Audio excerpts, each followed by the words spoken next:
من و تو زاده فصل خزانیم، تو تن پرورده دامان گریه شده ابری تو فضای پیرمون، قصه بیغم گساری های ما میدونم پایان نداره بعد از این، قصه بی بردباری های ما.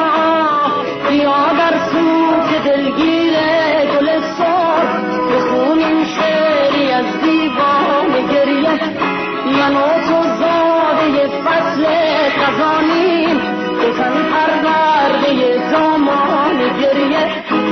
پاییزه پاییزه آریون من و تو قصه بون گریون، پاییزه پاییزه آریون من و تو قصه بون گریون.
من و تو قصه بون گریون، پاییزه پاییزه